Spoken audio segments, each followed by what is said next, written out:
Caledonian Elixir.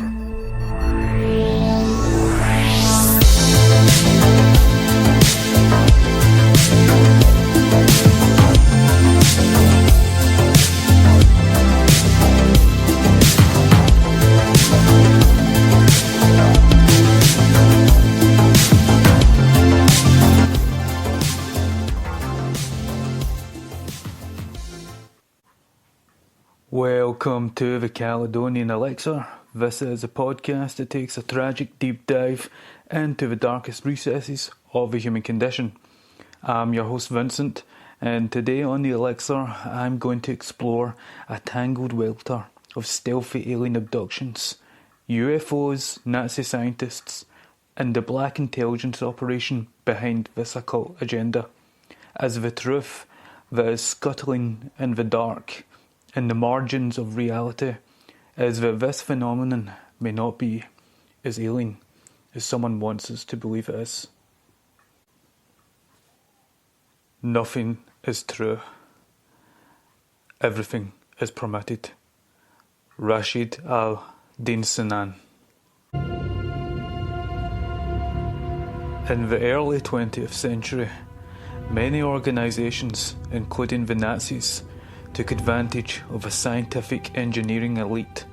This elite group, for all intensive purposes, are called technocrats, and they had an ambition of creating a utopia that was centred around the powers of science and industry, instead of national sovereignty and democratic governance. However, in the aftermath of the defeat of the Third Reich, many of the top scientific minds fled from the Reich to the United States by way of a CIA program called Operation Paperclip.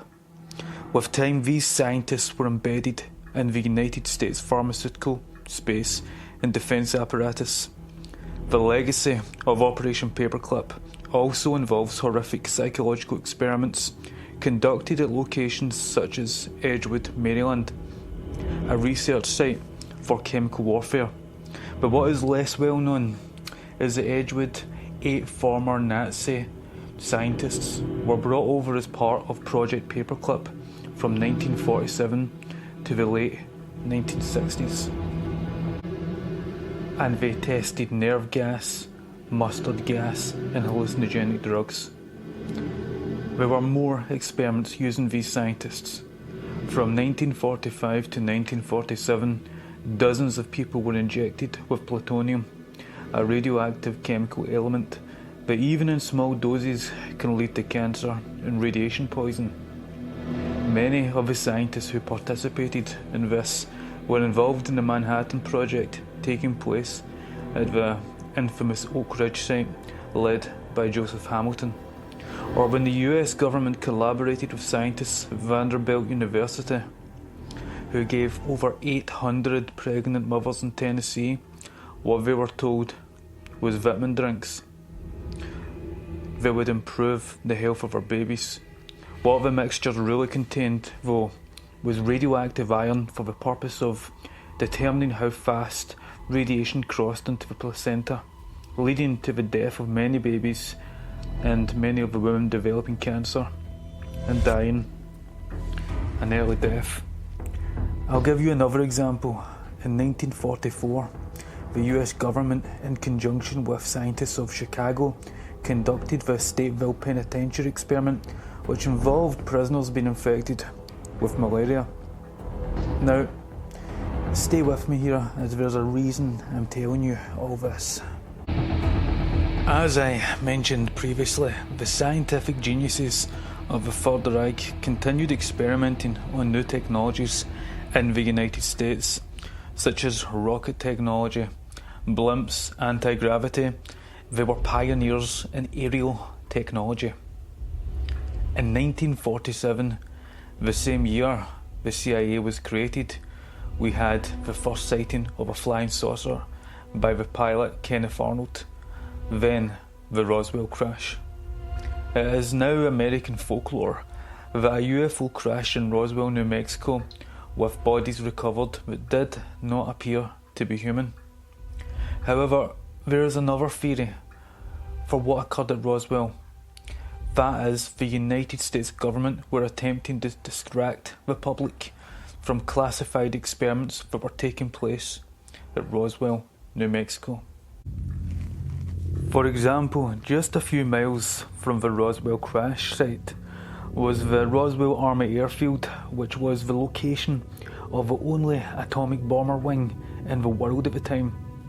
It was a hotbed of new aerial technology testing and also research into the effects this new aerial technology had on human biology. And this research involved test subjects who were disabled, had cancer, persons who were among the most vulnerable of our society. Understandably, the United States government did not want foreign powers or the public becoming aware of these experiments, so they promoted the lie that the Roswell incident was a result of a crashed alien vessel and not a clandestine form of aerial technology created by the United States government. However, this is just the beginning of our story, as I hope to demonstrate that this deception continues to this day, covering the gamut from UAP sightings to alien abductions themselves. Politicians should study science fiction, not westerns. They would learn more. Arthur C. Clarke. For everyone who refuses to believe that secret experiments and covert operations have been performed on people in the Western world should look at the documented history of military intelligence, radiation, as well as mind control experiments.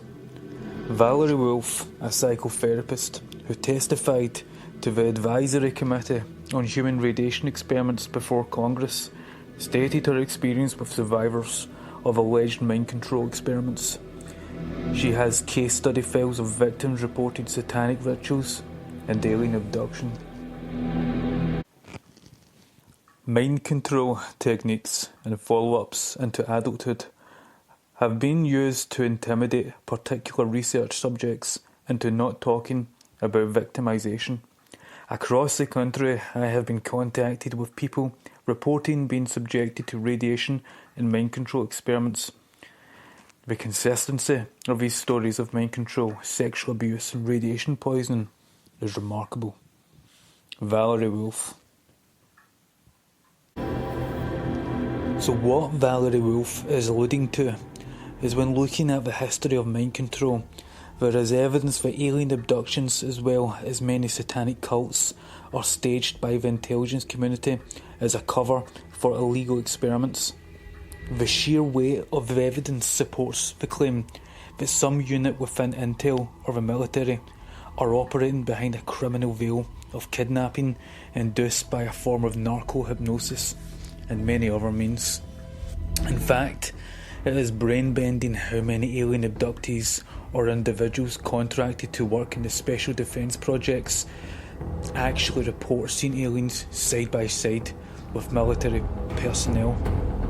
And one such case is Bob Lazar.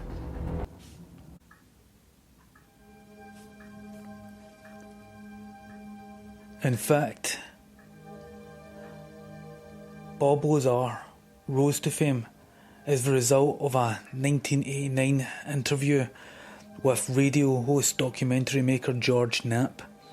He discussed his alleged employment at S4, a facility near the installation known as Area 51. While working at S4, he claims he worked on metallic craft that were extraterrestrial in origin, and that he was given documents by military personnel there describing the involvement of extraterrestrial life in Earth's history. But more interesting, Lazar, while walking down a hallway at S4, alleges seeing through a door window, witnessing two men in lab coats with an alien. Additionally, what makes this story more relevant to our story is that Lazar was given an injection just prior to witnessing this event. Indeed, we see the same pattern again in probably the most famous abduction case in the last 50 years, the Travis Walton abduction.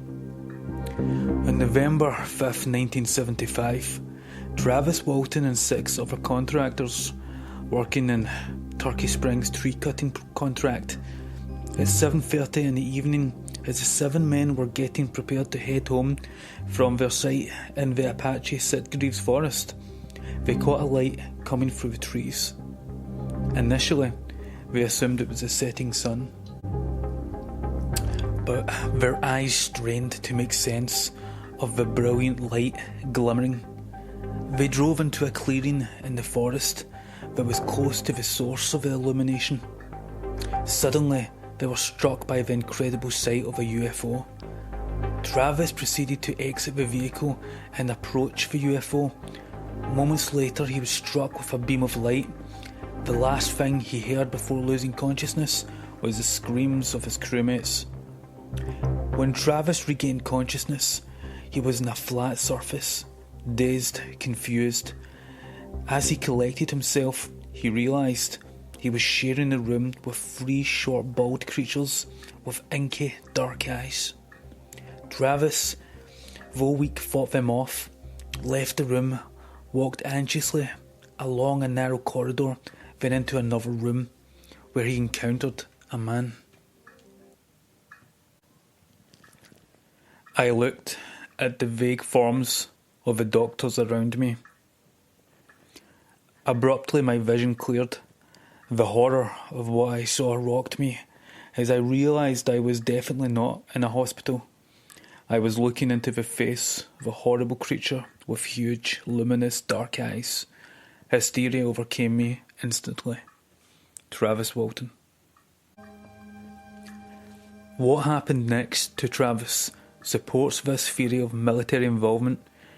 Travis recalls next being led into an installation similar to a hangar, with humans in military uniforms around him, working alongside aliens. Here is one last case of abduction and behaviour control, done not by aliens but humans. Katharina Wilson described under hypnosis a traumatic experience of being in a location that resembles a hospital and being forced into a black box. It's as if I'm in a psychiatric ward somehow. I know I have to go inside a big box. I'm feeling absolute dread over this. Just before I have to go into the box, I ask him why I have to be tied down. I hate it. I am told because it will be good for you. You'll see.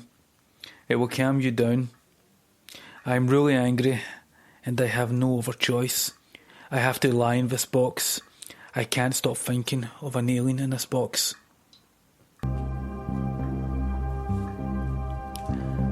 The reason I chose these 3 cases of abductions is that they all involve the presence of other people. With the last case, Katharina Wilson describing being put into what sounds like a Skinner box, a device also used on the best-selling author Whitley Strieber, who also claims to be an alien abductee, incidentally. In fact, he wrote about his experience in the best-selling book Communion. However, long before Strieber wrote Communion, between August and October of 1952, he was involved in a special education program project at Randolph Air Force Base. They utilised something called a Skinner box, which was used in advanced learning experiments. This device, developed by psychologist B.F. Skinner for conditioned experiments. I remember dreadful close confinement, darkness, screaming, strange sounds. Whitley Strieber. Strieber believed that members of the intelligence community or members of the Air Force did the recruiting, visiting his parents when he was just a boy. Understandably, this traumatised Strieber, and by October he was admitted to Brooke General Hospital. I just want to add that Burr Skinner subjected his own daughter to these experiments, ending in his daughter committing suicide. Now, many of these experiments done to abductees during their abduction or at other points in our lives resemble experiments of the MK Ultra project. The fact that many of these mind control projects, such as MK Ultra, MK Often and Project Stargate, it provides us with a recorded history of volumes of research evidence undertaken in ESP, psi phenomenon, telepathy, remote viewing. In a previous episode, I mentioned one of the scientific geniuses of the MK Ultra project, Dr. Sidney Gottlieb, who was head of the CIA's Technical Services Division. In 1972, Dr. Hal Puthoff was contracted by Gottlieb and given his first psi research contract. For anyone who is remiss in knowing who Puthoff is, well, he earned a PhD in electroengineering at Stanford, worked on laser beam technology. But more interestingly for our story here, in the 70s and 80s, he directed a program at Stanford Research Institute investigating paranormal activities, collaborating with persons such as Ingo Swann, Joe McGonigal, Uri Geller as part of this CIA Project Stargate. Now, the reason I'm telling you this is to assure you that you can verify for yourselves that the US government intelligence agencies have experimented in using the supernatural and mind control, with many of these individuals working in MK Ultra. However, do they have the technology to master your mind, making you believe the impossible, that you were abducted by extraterrestrials? Well, the answer is yes, they do. In the presence of connected minds, what the network believes to be true is true, or becomes true. John C. Lilly. The CIA's notorious MK Ultra program experimented in altering thought architecture via microwaves and radio frequencies. The neurological effects of directed microwaves ranged from cognitive, neuromuscular, sensory, resulting in symptoms such as fatigue, memory problems, distortion, auditory hallucination caused by intracranial sounds. Communication based on microwaves or radio waves caused thermoelastic expansion of intracranial spaces. So, unsurprisingly, information has revealed extensive demyelinization, nerve destruction as a result of this technology. In fact, high energy weapons exist and have been blamed for the cause of Havana syndrome. The neurologist Dr. José Delgado, who worked on the MK Ultra project, developed a device he called a stimul receiver. It involved the transmission of FM frequencies to an electrode implanted in the brain. That's right, the dreaded implant phenomenon we hear so often in UFO abduction cases. Well, Delgado implants were successful, and they were tested initially on animals, then they moved on to humans, with Delgado demonstrating emotions and behaviour could be altered. Now, this was over 50 years ago. Today, we have Neuralink by Elon Musk and other companies such as Google working on brain-computer interface implants. The subject of unconsensual implantation is not just in the domain of alien abduction stories, but it's verifiable, it's factual. I've read letters from the Professor of Radiology Ingmar Wickborn from the University of California, San Diego, in regards to the patient Robert Naslam, who had unusual foreign bodies, a form of radio transmitter that Naslam claims was implanted in his brain at Söder Hospital, Sweden in 1967. Dr. Lindström, who reviewed his x-rays, corroborated their existence. Nasland has claimed his memory function has been affected since his implant, which corroborates the speculation of electronic dissolution of memory technology, a technology used to degrade memory, which would go a long way as to an explanation as to why abduction victims can accurately recall their experiences. And if you throw in a cocktail of hypnosis, programming and drugs, then the memory would be completely altered or degraded. In 1987, Nazlan travelled to Jakarta, Indonesia to have these implants removed from his brain. As Nazlan was wheeled into the operating room, he recalls a horrible memory. The moment I entered the room, I can see two plain-clothed men. They grab me by the arms, and before I can protest, they inject me and I lose consciousness. When I came round, it is in the middle of an operation. My arms and legs have been strapped down. The doctor is holding my head, while one of the two men is holding an object similar to a branding iron. This has been heated, then he pushes it down into my opened head. I scream before I lose consciousness. Nazlan's X-ray shows a mushroom-shaped object resembling an electrode inside a tissue crater in his brain. This crater is the wound caused by his captors during this experience I just described.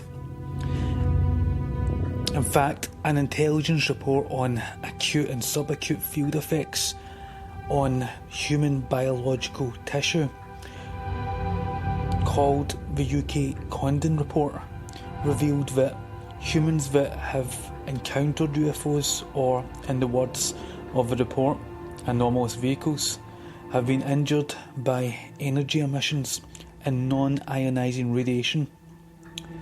And what did we discuss earlier?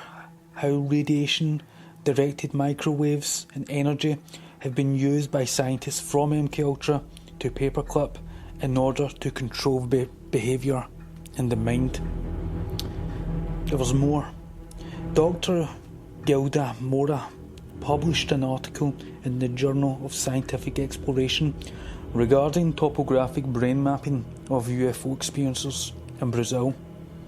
This involved looking at brainwave resonance patterns, and what they found was increased beta state brainwave activity in abductees. And as I stated, the technology exists to remotely affect brainwave activity using microwaves and non-ionising electromagnetic fields.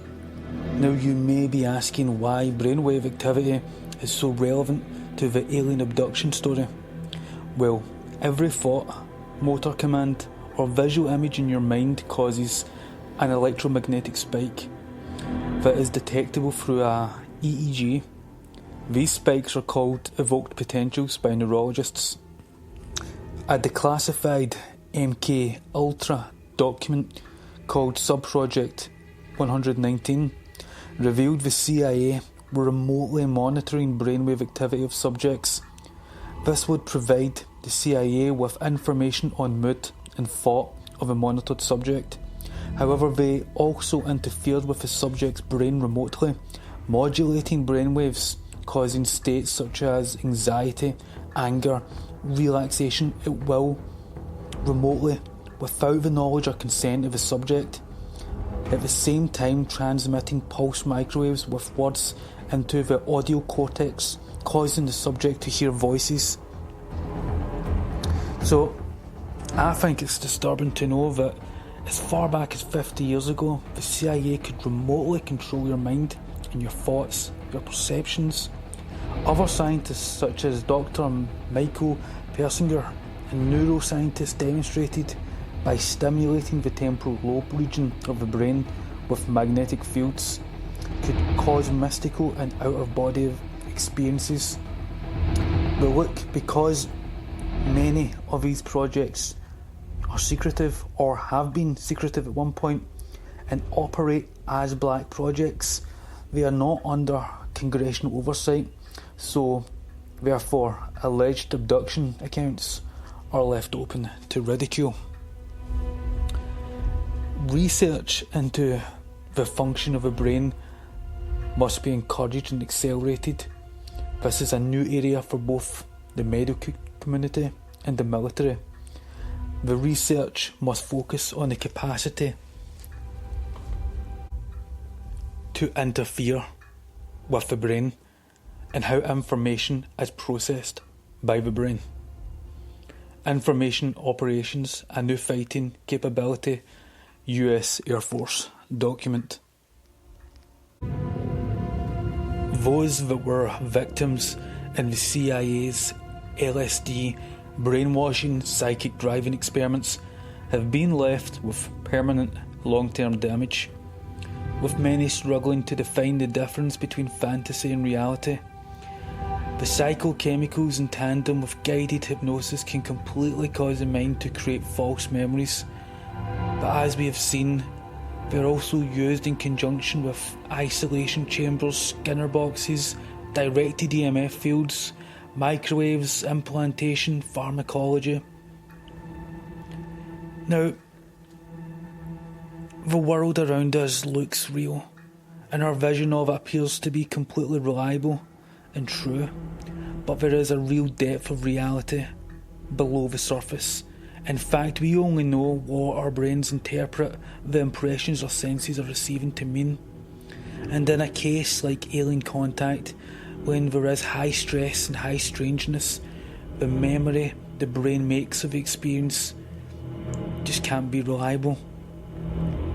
Regardless of what is behind it all, here we all are, children of the stars, living in ways that often seem strange to each other.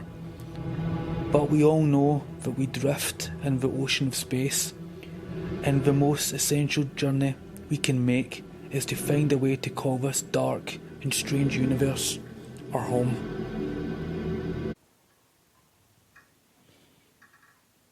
Well, I hope you enjoyed.